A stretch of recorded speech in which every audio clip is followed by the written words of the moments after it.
Clark on Yellowstone, and there's others as well. So thank you, and are you ready, Ralph? Patty? Welcome over, Chair.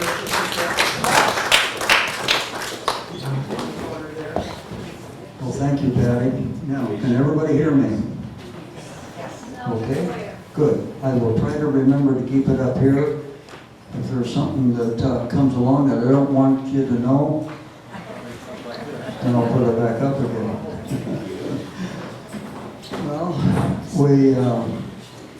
Well, I think for me, this is a special night, not because of John Colter, and not necessarily why, because I'm here, but to have the opportunity to maybe meet some people that maybe knew some of the people from Red Lodge that I knew back in the old sports days, back in the 1950s and 60s.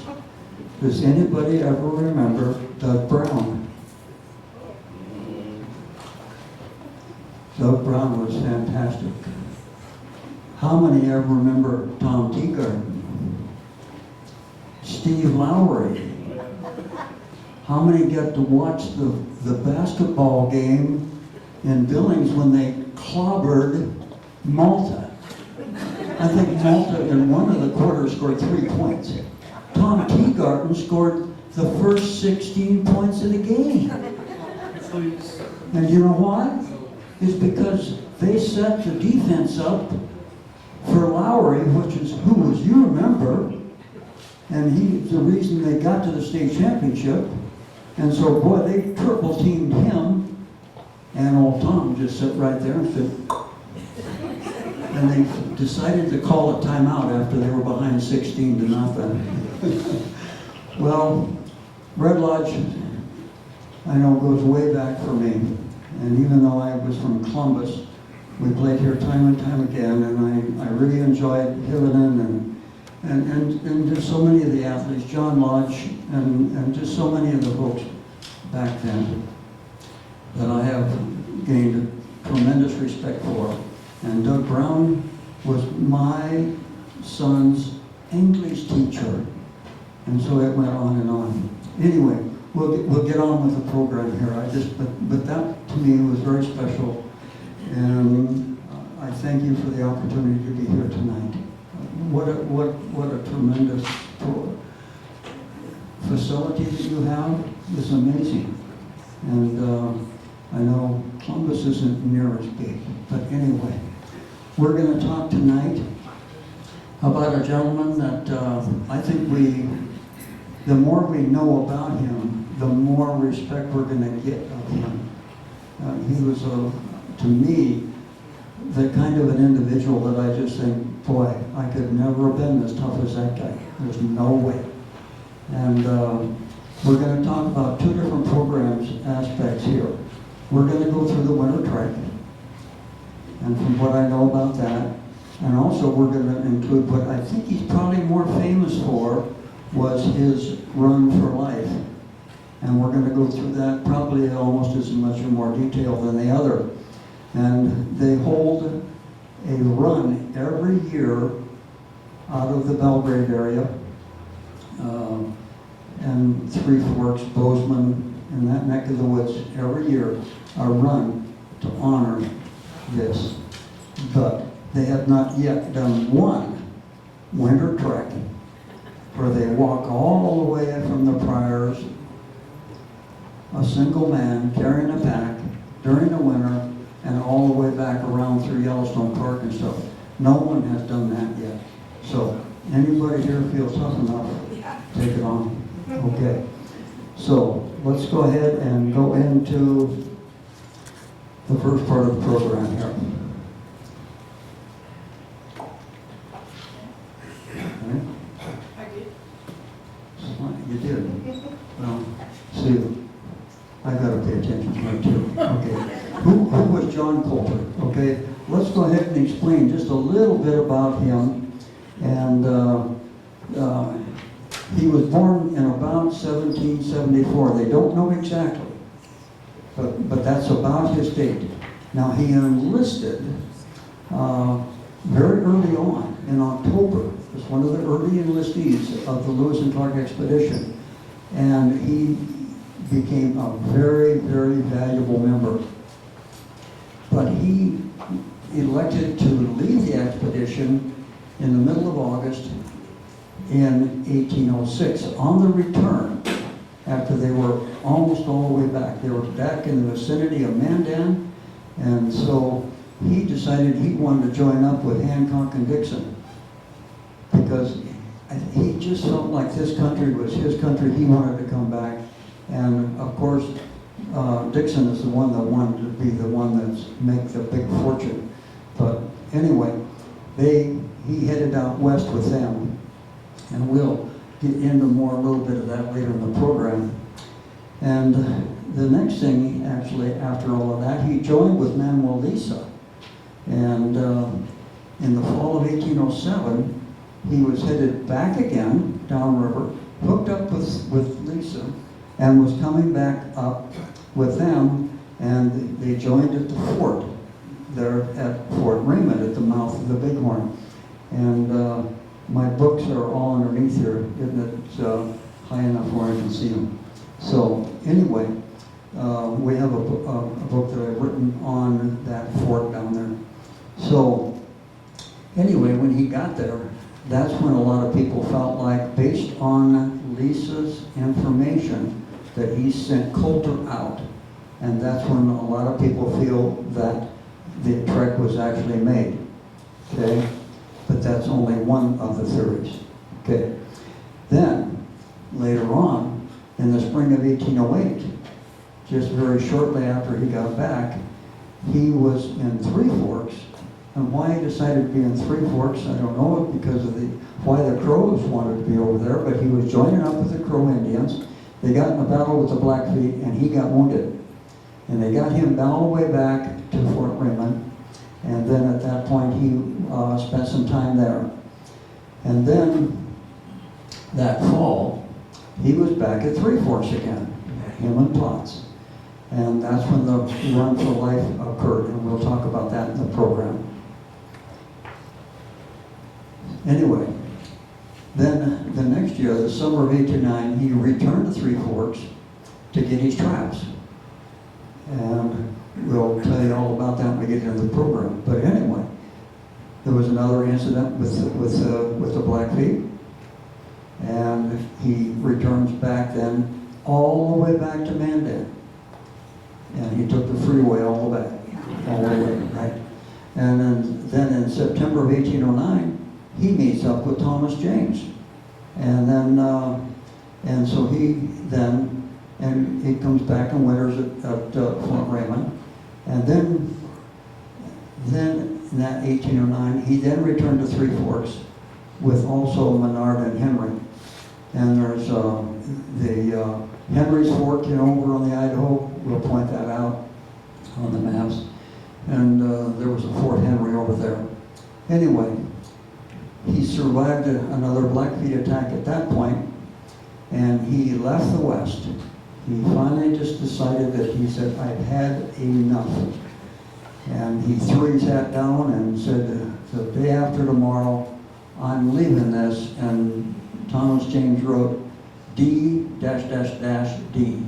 So you can put out and figure out what he said, what kind of a word that he used. And he then went all the way to St. Louis, and I'm sure he connected up with William Clark, at that point, and that's somehow where his information with regard to his winter trek was ended up on William Clark's maps. Okay, well, he marries this lady, and then 2 years later he decides he's going to enlist in the Army again. That's just what kind of a guy he really was. He wasn't really much of a family man, it didn't look like. So anyway, almost immediately, in 2 months, he gets jaundice and passes away. Now, you're going to read some of the books that are going to say he died in the fall of 1812, et cetera, et cetera. But later on, after about the most recent books that had some information from his family, And they followed it all the way back and found a little more detailed information. So when you read books on John Colter, and I've read a lot, sometimes they agree on some things, and some things they don't agree on at all. There's all kinds of differences of opinion. So you just take basically what you want to grasp and believe what you have. Next. Okay, we're going to go first into Colter's Run for Life. Okay, he and John Potts, they were out of Three Forks. Everybody kind of knows about where Three Forks is at, on the Jefferson River, and they were, a few miles up above Three Forks. And all of a sudden, about hundreds of warriors showed up. And that ended up being that they captured him, and this is kind of an outline. He ended up, after they got captured, he ran to the Madison, that number of miles, held up in a beaver house according to Tom James. He ran to a peak, and then eventually all the way back to the river. That's just a quick outline as to what happened, but we're going to go into more detail now. Next. Why in the world were they over there in the vicinity of Three Forks when, according to Father DeSmith's map, which did a good job of delineating all the territories that the Indians pretty much called for themselves. And look at where the Crow Reservation is. It wasn't a reservation really at that time, but it was their territory. And if you look about where their territory boundary was, and we all know where and here we go again, the Bozeman Pass is. This is the Yellowstone River, all the way up to the lake. This is the Musselshell, comes south, picks up. So everything west and kind of north was the Blackfeet country, and this was basically the Crow country. So why they wanted to spend all their time over there, I don't know, because they knew they constantly were getting in trouble, but he just returned. He was that kind of a guy. Next. So anyway, why in the world did they let hundreds, some places say there was 600, some say there was 800 warriors, and the Bradley's book does a pretty good job of explaining that these, I guess you would just call these bluffs here, actually, he called them high banks on each side of the river, blocked their view of those warriors, and all of a sudden they showed up. Then they demanded that they come to shore. They were in separate boats, they dropped their traps, and then Colter, he comes ashore. And Potts would not. And he panics and shoots one of the warriors. And at that point, he was riddled with bullets and arrows. They got him ashore and chopped him into pieces right in front of John Colter. So you can imagine what he felt like was going to happen also to him. Well, it turned out that they said, no. Are you a good runner? And he said, no, I can't run at all. Well, good. What we're going to do is give you a chance then. And at about 70 or 80 yards, they said, go. And the run began. And he ran directly to the Madison River. Like I said, roughly what we can estimate at about 9 or 10 miles. And according to James, he, we can leave it here for a minute. He entered into a beaver house. According to Bradley, they had it into a rift of logs. But anyway, after all the screaming happened, because the reason the screaming was because an Indian got really close to him just before he got to the river. The Indian had a spear and he went to throw it at Colter and tripped and it went down and Colter grabbed it and pinned him to the ground.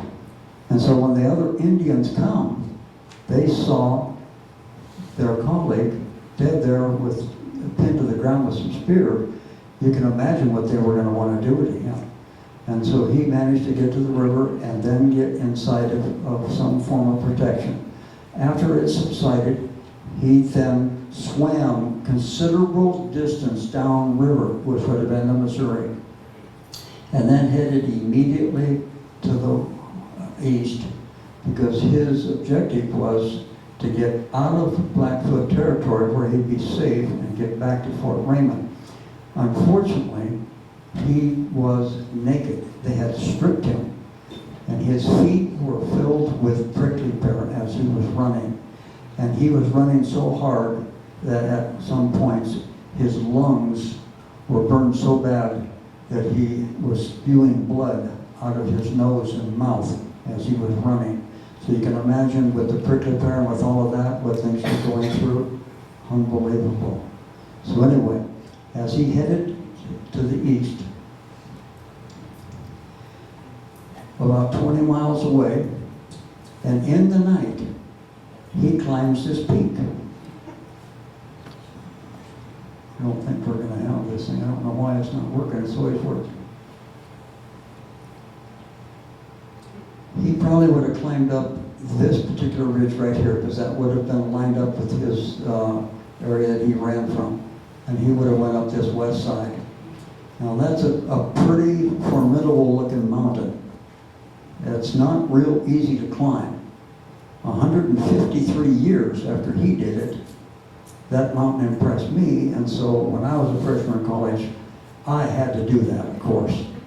So, long before breakfast, I'm out at daylight, and I follow up from this ridge right here. And I follow it up all the way in, using hand and feet, working my hands. I got to the top and back down again. So I know that he could have done it, but just think about it.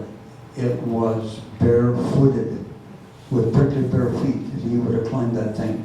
He got there just at daylight.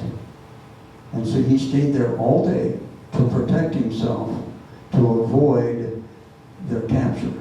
Because that was obviously probably not a place that they were going to be looking for him.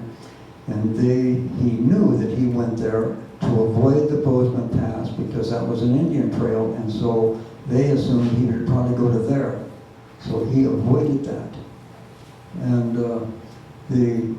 one of the authors, Thomas James, talks about how formidable that peak was. He believed, he didn't think it was possible for a mountain goat to even climb that mountain.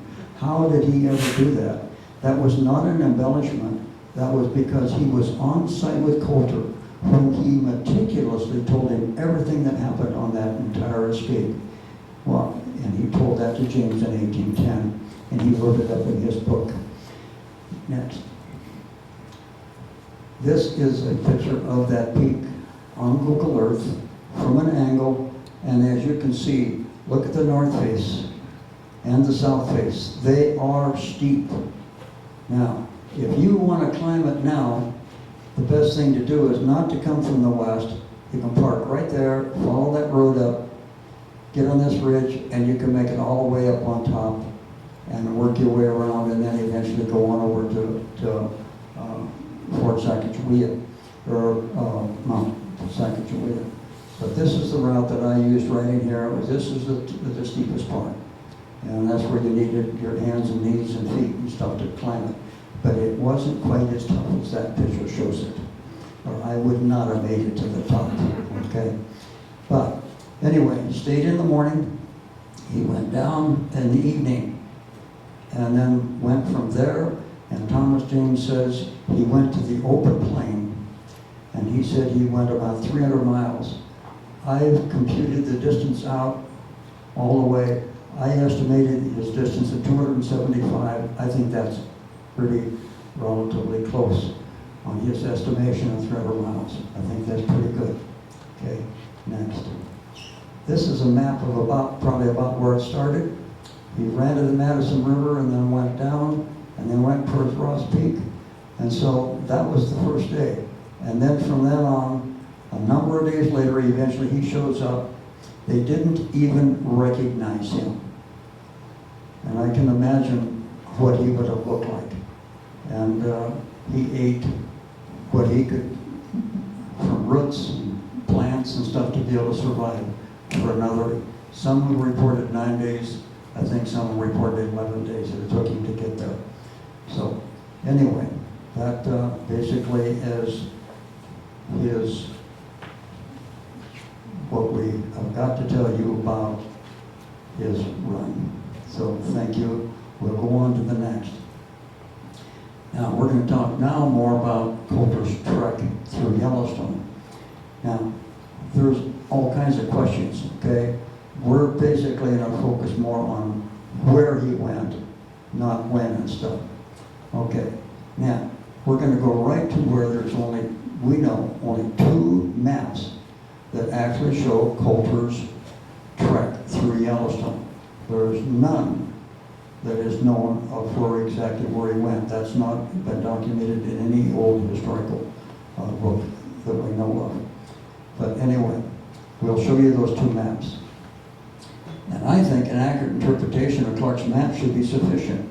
But why, if all of the books that I've read, not one single book agrees with the other book all the way? So I think that there is a little difficulty in interpreting these maps, but I have spent easily way over 1,000, I don't know, somewhere between 1,000 and 2,000 hours working on Clark's maps all the way from St. Louis to the coast and back again. I've done projects for the National Park Service as well as other folks. So why there are different interpretations, I don't know. So next. I think that I'll take this so I can keep talking. Thank you.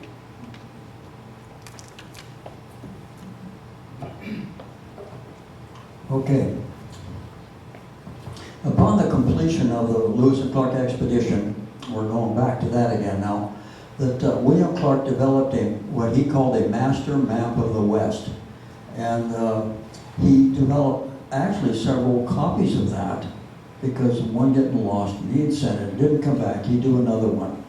But anyway, the final one was sent on December 20th, 1810 to a publishing company to actually finally publish the map. And we're going to show you both the preliminary and the published here in a minute. Anyway, finally, at some point, he got back that map, and it was what they still call the 1810 map. He got it back and started making edits to it, adding information, and he'll say on it 1811 and things like that.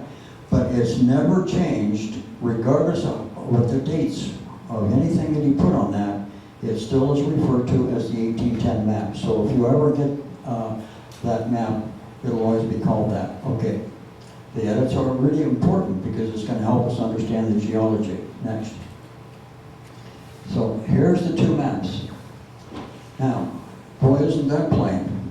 Yeah. And then here is the map that was published.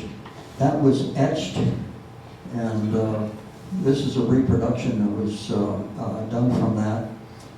This particular map has been known all the way through, clear way back.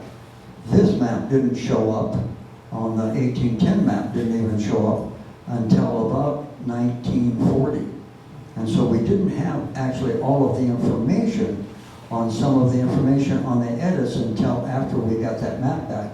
But you can look here, that circle with Yellowstone Lake on both maps. You got the Tetons. You can look where Cody, Wyoming is, the mouth of the Bighorn, and those are just some of the features. But you can follow the Yellowstone River from the mouth of the Bighorn. If you follow it up, you get into Billings, you go up here to Livingston, it goes through the mountains, comes up and ends up in up here. This map is controversial. Some of them feel it's Jackson Lake. Some of them doesn't necessarily feel it's Jackson Lake. Maybe it's another lake. So this is an area down there where it has been very controversial, and this is the area down there that we're going to go into very extensively on it. this particular area right in here. Okay, we'll start up here. Okay, next. Now, one of the authors, of course, on this is Clark himself, and he drew this map. This is not too far from here. It's on the Yellowstone. This actually he called the Rosebud River, and that is actually the Stillwater, and it goes into where? Right down below where the bridge is now. Now it comes in here. This is the West Hill of Columbus, and this is the East Hill of Columbus. This is where he camped on the 18th of that month, and this is where he actually made canoes. And so this is Flaherty Flat. You head across, you go over to Joliet. Well, anyway, this camp has been very interesting to a lot of people. They felt like they needed to find out where that camp was. So there's been at least upwards of 12 studies, some of them not very detailed, but there was 12 different locations that people thought that that actual symbol was. So I went to work on it because Dr. Rust from Bozeman at the university wanted to locate that camp because there was only one confirmed campsite on the entire expedition at that point where they found lead and mercury and all that. So he wanted to find it. Okay, so I went to work and I put that symbol using an instrument I'll show you here in a minute, that and using the this thing to get to work. I don't know why, it worked beautiful. This is the first time I've never had it known that it didn't work. So anyway, I may have to get back up there and point some of these things out. Using this information, I could triangulate to where that camp symbol is. And I gave that information to Tom Rust. And at that point, we went out on the ground, and I took my GPS and said, this is where I think it is. I put a stake in the ground. When they got done with the study, the center of that little oval angle was 35 feet from the stake. So we felt we had it pretty well nailed. He went to work. He found mercury. They found lead that matched with the expedition. They also found the cooking hearth. Everything associated with even where they camped and where they walked back and forth from the hearth to the river, back and forth, was he had instruments that confirmed all of that. So anyway, so we've done a little bit of work on Lewis and Clark and Clark's maps. Next, the instrument on the left, I'm working on a stereoscope there now that I've probably spent, I think, $25,000 or $30,000 on in over about 40 years. And the left instrument is the one that we use to project Clark's maps. It wasn't accurate with respect to scale, and it was stretched and warped and fit. So with that instrument, we could then warp that information and then position it on the Earth and get an exact coordinate location of where that symbol actually was. So without that, I don't think we could have found it. Next. So let's go into some of the information. Of course, we had William Clark's here. And then off to the left side there, you see Peter Weiser and Andrew Henry. They provided information to him from over there. And as you can see, the Madison River and the Yellowstone and where Lisa's Fort Raymond was. And then just below there, you see the name George Drouillard. And we're going to show one of his maps there that Clark had drawn based on his information that helped. And then also that little loop around it says John Colter. And then all of a sudden here, now you see some other people with some of that shows the edits. And all of that kind of helps us come together to be able to understand the terrain. Next. Well, this is George Drouillard's map. And actually, Clark and Lewis, they recognized the writing on it. Some of it was Lewis, some of it was Clark. people knew their signatures and and how they wrote. But anyway, this is, as you can see on the left side, Lisa's Fort Raymond, and this is where, when they got there, the George Durier but Potts did not stay with them. Potts' establishment was just upriver from them a few miles. But this is a map, shows the winter trek and other treks around. You can see where they maneuver. And even Pompey's Tower, which is, we know where Pompey's Pillar is. And, but notice on there, it says, on the Yellowstone River, the Indian name was, according to the Crow, is called the Ost-Op-Ah River. And I've asked Crow elders, and they said it does not interpret elk. But we've always been known, everywhere where you go, the old Indian name was Elk River, but not according to the Indians at that time. So when did elk come around? I don't know. But anyway, I thought that map was very helpful in a lot of different things. Next. Now, if you look at Anglin Morris, and you look at Harris, and you look at Marshall, there's differences of where he went. Some of them felt like he actually started down at Fort Raymond, which most people believe that's where it actually started. But some of them now, like Anglin Morris, notice he starts it up there close to the Prior Grab. Well, that's how it's shown on Clark's maps. He didn't actually draw it from down below. We don't know why. And which way did he go? Well, we do know that he went up through the Prior Gap, which we understand now is open. You can go all the way from Prior up, we've been told here just recently. So that, they had it closed for a while. But anyway, then there's a little mountain range there that they got to go over, and then eventually continue on the trek. But notice each one of these have a difference of opinion in regard to, if you look at Anglin Morris over there, here, you've got Jackson Lake, and they don't have the route going by Jackson Lake. But yet if you look at Harris and Marshall, it does. So people have got differences of opinion as to where they thought that he actually traveled. The one on the far left is the one that I have finalized with, and we'll get into that in more detail later. But anyway, that shows you the differences on that. Next. So let's study this little area here first. And the red lines are basically all the different red lines that are on that map of Colter's 1810 map. And of course, this is the Hunt route, and the Stewart's below. And notice it starts right here. And yet, according to most people, he started here. Why he didn't draw it there, I don't know. Which way did he go? Did he go this way, or did he go that way? Well, he was supposed to go out there and try to see if he could get some of the natives to come trade with them. That was the whole thing. He was even supposed to go down and go all the way over and get some Spanish Indians down there, which would have been on the Green River and further down.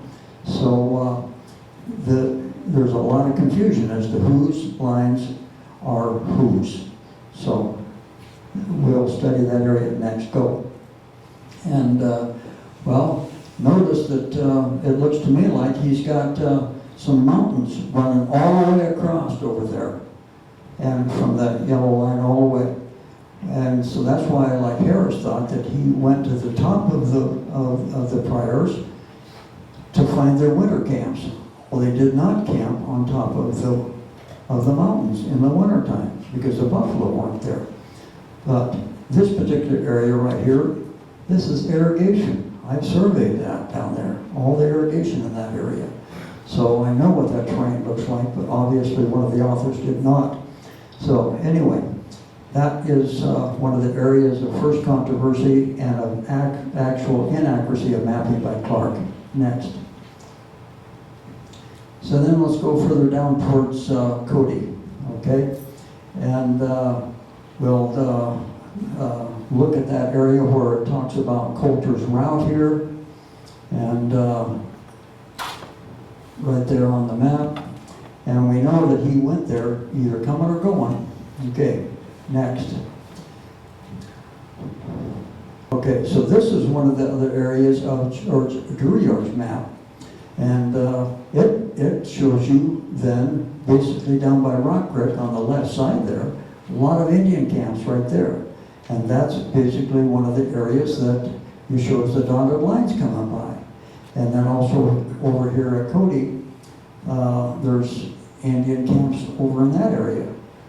But there is no Indian camps further up on the Clark's Fork. And as it comes around where it says the word Indian on the Indian camps, that is where the mouth of the canyon is. And they didn't go up there, even though that some of the people felt that he did. Because look at his George Drouillard's route, went around Hart Mountain on the east side. Next. But here's Hart Mountain, and Colter's route shows to go around the west side. Basically by the freeway, or not the freeway, but the highway that we go on now to go to Colter. Right over from Belfry. Come straight on over, and that's about where the road went. And a lot of people thought that he went up to Sunlight Basin. Well, Sunlight Basin is further up, all the way west, through some tremendously terrible terrain. Next. And this is one of my maps for that area, and I've walked that country, and there's some pretty rugged country down in here. And so you just don't find Indian camps in the Sunlight Basin or Buffalo. Next, because that's what those canyons look like. And in the wintertime, no, he did not go up that canyon, all the way up. Next. Now, there's been a controversy of where is Colter's Hell. Colter's Hell originally was believed in the Chittenden book and all of those that it was Yellowstone National Park. Well, later on, like, and this is a Father De Smet's map, that it's carried on through the trappers that actually it was down in the vicinity of Cody. And that's Hart Mountain. And Shoshone River is between them, right down through here.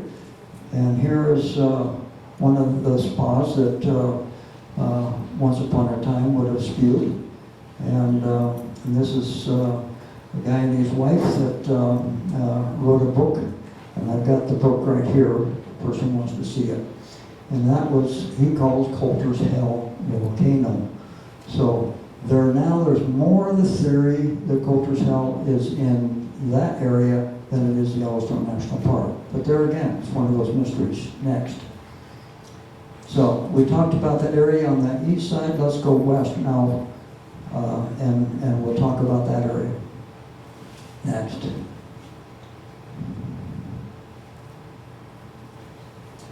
Now, this, in one of the books it says that this particular map in regard to Colter's route is valueless. No, I don't think so, because look at, except for over there in the Weiser River and the Henry's Fork, where the fort was over there, which we know now is what we call the Henry Fork as it comes down towards Pocatello. And that's on the west side of the Tetons. Well, and you look at that other route, it's the only other dotted line on there. And it says Colter's route in 1807. So he would have left on that, we assume, very early on, at the time that they got there with Drouillard and Weiser and Potts and with Manuel Lisa. So he sent Colter out, and this designates that route with all of these other ones that we've got. But those others are going to be helpful. We're going to show you why, because this particular map has some significant misinterpretations of Clark's maps that he made, or his maps he made in 1810. He misinterpreted a lot of things when he did this map. And one of the biggest area is right out of what is called Biddle. He thought it was Riddle, but it's Biddle. And then this other one wasn't Yellowstone Lake at that time, but this is, we know as Jackson Lake basically, even though not everybody agrees. And the other Eustis is Yellowstone Lake without a question. Okay, next. Now we'll highlight that, it's just a little bit easier to see. And supposedly to be Colter's route as it comes down the Stinking River, and then this this one bathing spa in spewing area. And he knows he had Heart Mountain in the wrong location. He eventually switches it over to here. So these are the edits that he's going to make later on. Next. Okay, so here we are with all of those. Now we're going to try to decide just what value they are to try to decide what the terrain really represents. Next. Okay. Well, we have Colter's route, got it in red. The Wilson Price Hunt route is in 1811, and the Robert Stewart route is shown in 1812. Well, unfortunately, he already had that map drawn before those guys ever gave him that information. He didn't get it from them in 1811 or 1812. It was after 1814 when they got back to St. Louis, both of those. Wilson Price Hunt, I think he had like 60 people, a number of women, hundreds of horses, and they went all the way to Astoria because Astor paid for that, and so they ended up naming the town after him. And he made it there. But the only reason he made it is because that there was some people from Henry's Fort that left a couple of years before, or about a year before that, came all the way back and says, yeah, I know how to get you there. And so they were then guides for Wilson Price Hunt. And then some of those same guys came back with Robert Stewart and guided him back because Robert Stewart had went to get there. He went all the way around the South of America. Okay, next.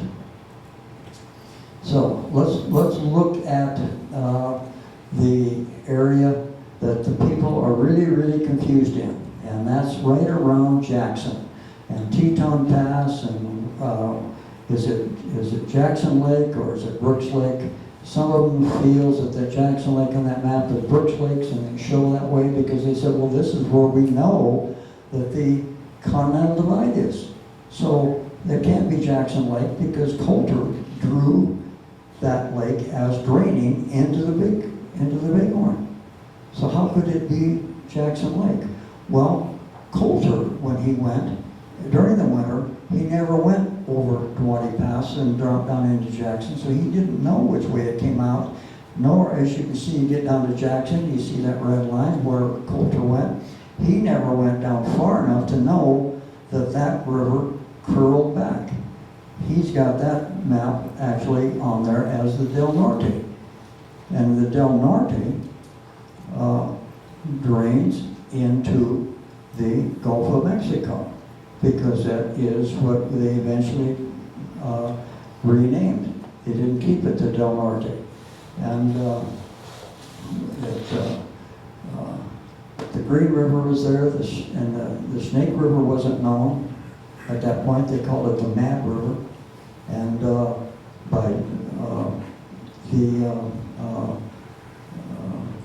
the one that was by Hunt, they called it the Mad River, and then they come back. By that time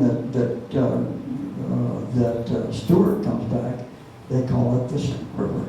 So just within a matter of a few years, more and more was learning about that country, and so that Del Norte River was actually the Snake River, and it came out of Jackson Lake. And, well, there's water draining into Jackson also. But here we got that over there by Driggs, Idaho. Right around Driggs, just immediately at the base of the mountain right there is where they found the Colter Stone. But yet, if you look at the map that Colter, not Colter, but Clark wrote or drew, it didn't go over the top of the Tetons. It stayed completely the east. So a lot of those things are real mysteries on the thing. And some people feel that and some of the books, they said that Teton Pass was the gap because of the way that it was drawn on the 1814 map. But once you see where that Hunt traveled as coming on his, and the reason he didn't go over Quanti Pass because the guy says, no, there's no buffalo over there in the Jackson country. They're down in the Green River. So they went south over Union Pass. They got 1,000 pounds of meat, and then they bought another 1,000 pounds. So they had enough meat then to survive through the rest of the winter on their trip. And they went back over, and the Hobart River wasn't even named at that time. It was named by Stewart on the return. But anyway, they went down to the mouth of that, went up the left side and crossed over a divide. And when Stewart returned, he did exactly the same thing. And he explains it in his book very, very well. Both of them describe their routes to the extensively enough that I could put those red and blue lines on the map as accurate as we could, because I don't think anybody would have a question on them once you read the notes and the journals by those two people. But that really helped to tell where they had went. Next. So when this is where Stewart returned. And when he returned, said after we got off the pass and we hit the Snake River, there was 5 channels that were 30 to 60 yards wide. Look at all the channels, all the way up towards the word gap. Look at all of those channels in there. And that map, the base on that map is about 80 years old. Right now, if you look at that, there's only 2 channels. Go all the way down through there, there's only 2. But at that time that Colter was there, and even 80 years ago, look at all the channels. And that gap served a very good purpose for Colter when he went around. And so he said that he crossed 5 or 6 channels, came down the east side, and then went up the Hoback River and went over to the South Pass. So all of those things really started clarifying that the gap and the Teton Pass obviously were not the same location. Next. And then here's Colter's route in relationship to the other. And you can see where that gap is. We'll show you a picture of that gap here in a minute. Okay, next. This is the gap. That's where all those channels were. Now look at what the river looks like now in relationship to what it looked like on those others. The river was right over up against the P on Gap. And then the mountain was right up against the left side. So when Colter come around there, he found that little narrow spot that he could get through and went up and he called that the Gap, even though it was not a mountain pass. Okay? Next. So that's part of the controversy. And it's hard to read some of his writing. This says G-A-P. Hard to believe, but that's the gap. And other people that have used and studied Clark's map have come up with the same conclusion. And then look at where the Teton Pass is in relationship to it. And then what does he do? He adds Crooks River. Well, Crooks was with Stewart on the return. And then the Colter's River, you can see that actually Colter and Hunt went to a certain location, and if Clark would have not had finished his 10 map at that time and sent it off, he would have readjusted that country completely. But he did not. Okay. So, but the Crooks River then was the head of the Del Norte, and it goes all the way down, comes right through Albuquerque and goes on. And that map, I've got the base map over here. It's amazing. He's got Bernalillo, Acoma, and all the Indian pueblos there. And I've mapped the irrigation all the way, full length on all of that country for every one of those pueblos. And so he's got pueblo after pueblo in 1810 on his map that were there that I mapped 30 years ago. So anyway, so why we know then that Jackson Lake then, why is that Jackson Lake? Because that is the Tetons, and then the Henry's Fork's the other side. So his shows that he never crossed over, but he may have. Next slide. There we go. That's the Continental Divide. So this is his Continental Divide, see? And you can see the Del Norte, which is basically nothing more than we know of the Rio Grande. And, but that's not, because the water actually drained out of that lake and then went right by the gap, went on down and curled around and comes out, as we know, as the Snake River. So that basically what we've got to work with, and my interpretation of that. Next. So there's his Continental Divide in black, and he's got Biddle Lake. It goes to the east. You got the Platte River, the Arkansas, the Del Norte, which is the Rio Grande. And then on the other side, he's got Lewis's River. We know that's the Snake. And so that was his interpretation of that terrain at that time. But that's what we know is not the way it is now. We know differently. Biddle Lake does not go to the east. It goes down into the Del Norte. Okay. Next. So this is basically what I've drawn from basically the yellow areas I'm more confident in based on his maps. Where he actually went, we don't know. Is that exactly where he went? I have not a clue. There's a lot of things that would question this. And I'm going to introduce somebody here in a little bit, and we're going to talk about it. But anyway, went around the Owl Mountains over Union Pass, went down around and come back up again. And the yellows areas, based on Clark's maps, that are pretty assured. But like I said, is that exactly where he went? We don't know. Next. And one of the reasons is because over in that Driggs, Idaho side, on the west side, about 1935, Linda, somewhere in that vicinity? 30s.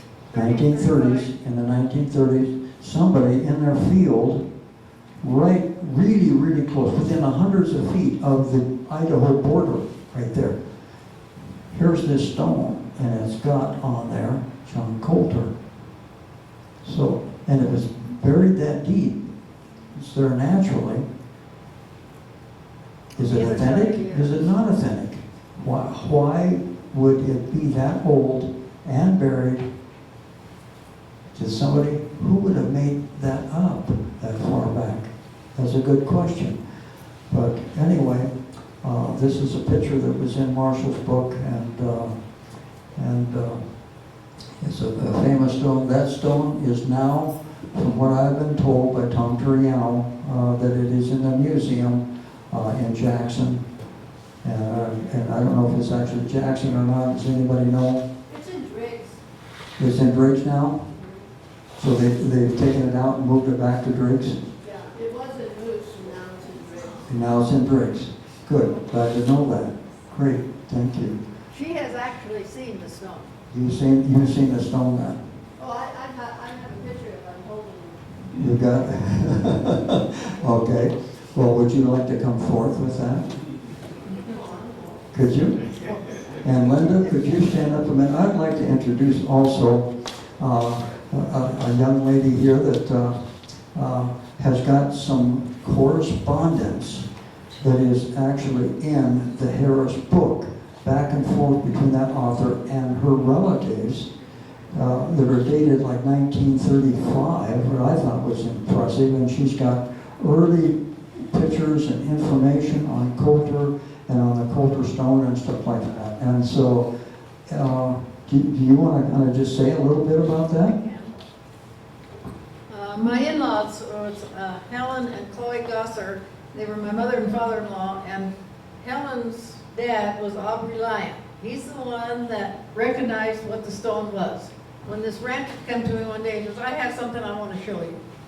Because they had a dude ranch on the east side of the Tetons at Jenny Lake in the 30s. And they wintered their horses over on the Idaho side of the Tetons in the winter, around Tetonia and Driggs. And while he was there, this rancher came to him and said, I have something I want to show you. And he brought this stone out. And he said, I don't know what this is. I don't know who John Colter was. Well, Aubrey Lyon knew who John Colter was. He knew his history. And it said on the other side, it says 1880. Anyway, he finally traded my mother-in-law's cowboy boots to this John Beard for this rock. He would have traded his boots, but they were too big. But my mother-in-law's boots were his size. So anyway, and then he later on donated or give this or somehow or another, this rock to the museums there in Jackson, or Driggs or Moose or wherever. It was moved from Moose to Driggs. Yeah, it's been moved around in there. I know they're arguing over who should have it, or if it's in Idaho or Montana or in Wyoming. But anyway, that was, the rancher's name was Beard, and I have talked to some of the descendants of Beard, and I do have a picture of the hill where it was found. And I don't know, Sandy's my daughter, she's a descendant of the lion, the lion, and she's the one that has actually seen the stone. I have not seen it. Anyway, that was, and that they had the Dude Ranch in the 30s at Jenny Lake.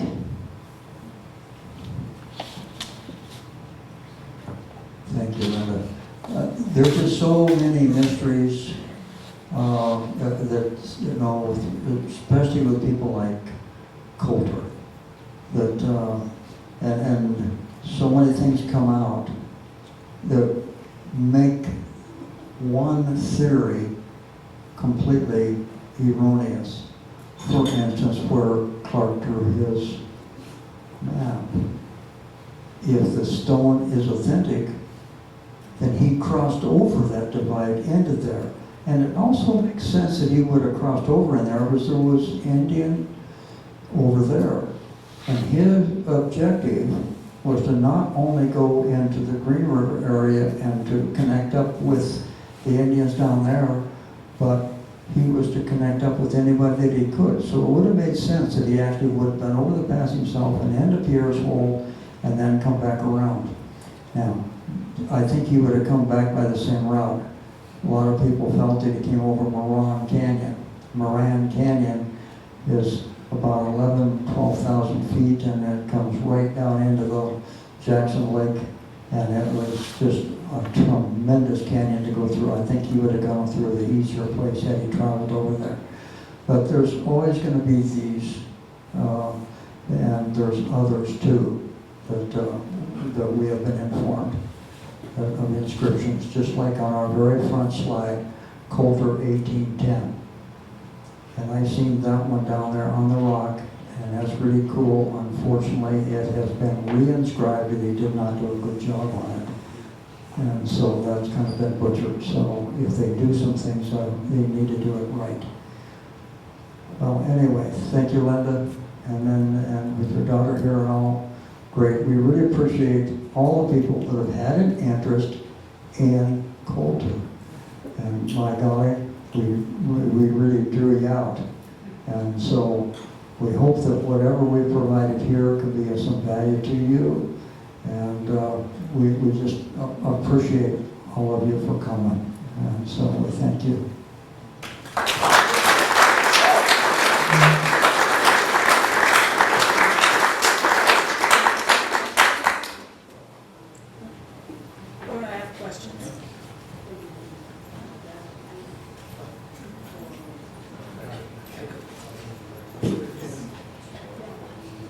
I have a question. Question. Are you familiar with the rock drawing of a keel boat west of Franny? A keel boat that looks very much like the one that Colter and Drouillard came upriver in?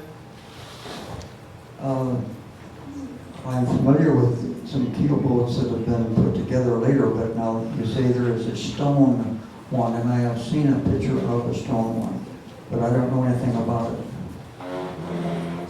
Could you tell us more about it? It's published by a guy named Michael Dees in the Fur Trade Journal about maybe 5 years ago.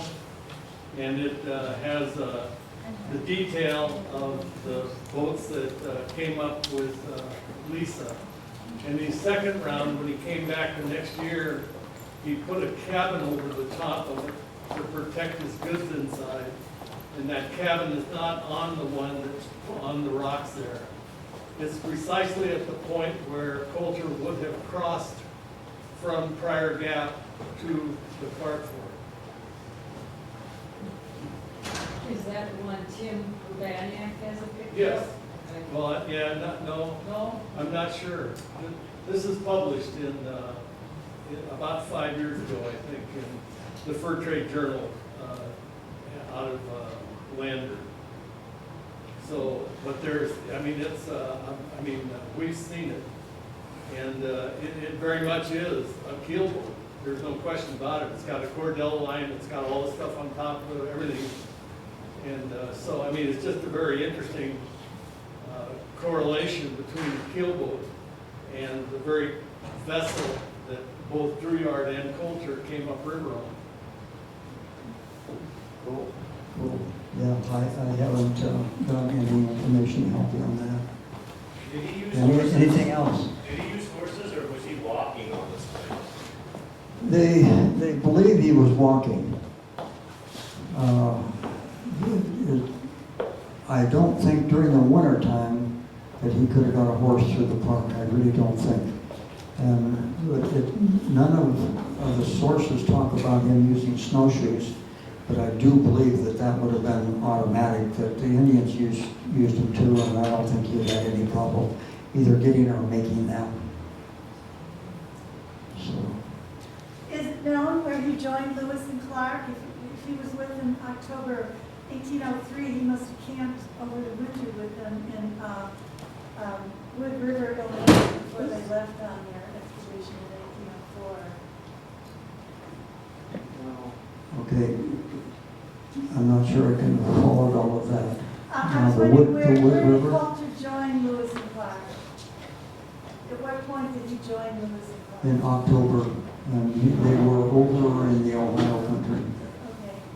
He joined one of the earlier ones. And he left in August, of course, 3 years later. Any other questions? I'm sorry I didn't ask that to begin with. Okay. Okay. Well, All right. thank you. Thanks.